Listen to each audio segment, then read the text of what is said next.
All right, there's the bumper music bringing us back from the break. My name is Rex Perry. I'm the host and creator of the show.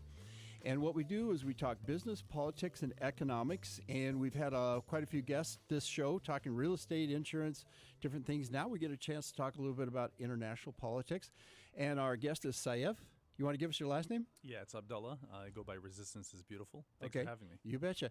Now tell us, first of all, I'm going to lay a little bit of a groundwork. We're going to be talking about Palestine and the challenge. And I'm a little bit of a historian. Mm-hmm. And so I'm familiar with even prior to the World War II, there was this migration of Israel Jews back to Palestine, which was known at the time. Mm-hmm. And after World War II, because of the Holocaust, there were a lot of Jewish people that went back to Palestine. And at one point in time, there were actually Jewish people that were terrorists setting off bombs in the hotel. I can't remember. It was King David Hotel. Yeah, King David Hotel is quite famous, and the British were involved. Mm-hmm. And then eventually it was after World War II, I can't remember the year, but Truman. Mm-hmm. A lot of people don't know the history at that time, but Israel was trying to get recognized, and the Soviet Union was actually going to recognize Israel before America was.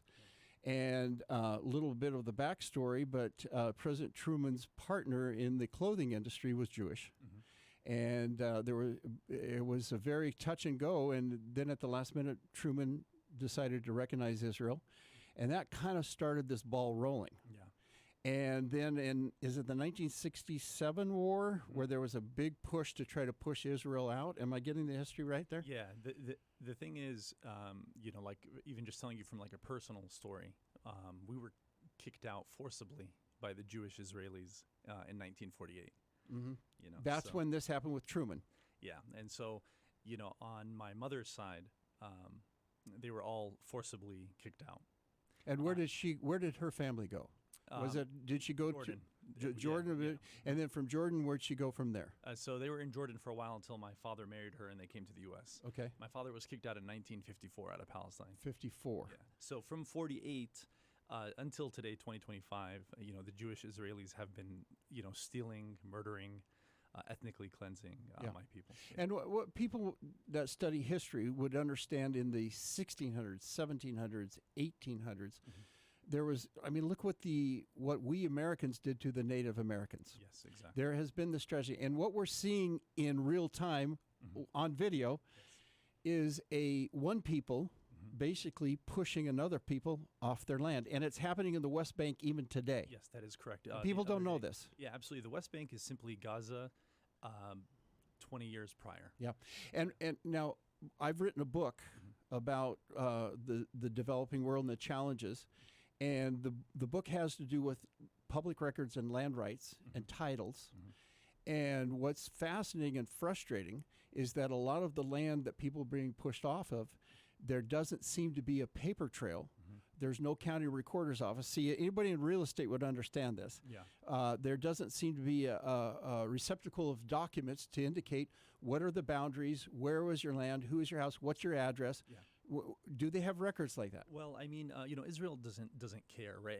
They slaughter children on a daily basis. Just this morning, they murdered another 100 children. They don't care about records. They care about nothing. The best way that I can describe this Jewish state is that it's satanic. They don't care, not about records, not about journalists, not about babies, not about hospitals, right? So yeah. just to clarify, before you, I do get your point. That it would be nice if they did recognize that, which we have, but they don't respect the life of a child. How do you expect them to respect anything else? Well, here's the point, though. Be careful painting with a very broad brush, because I have interviewed J Street, sure. And there are Jews that would like to see a legal structure mm-hmm. where everybody has rights. It is the Jewish state, right? They always say it's the Jewish state, so they're going to have to own it, right? Yeah. So 90 to 95% of Jews around the world, according to the data, support Israel. And in Israel, the Jews there support ethnic cleansing. 82% of them do. The other 18% are Arab Israelis. So actually, I call it the Jewish state, right? And this is the Jewish colony. And it is Jewish Israelis that are murdering these children, and they need to own it. Yeah. They need to own it. There's no hiding from it. Yeah, but And they've done a really good job of forcing us to learn about their Holocaust, right? And imprisoning us if we ever deny it, as they deny our Holocaust today. It's the Jewish Israelis, the Jewish supremacists, who are committing the worst Holocaust in human history. yeah. Now let me touch on this, and we've got to go to a break in just a second. There are, prior to October 7th, there was a huge demonstration trying to get Benjamin Netanyahu out of office, because Ben Gvir, and I can't pronounce the other guy's name, there's two supporters that he has in his, yeah. And they're ridiculous. They're crazy. Yeah. But there are other people in the world.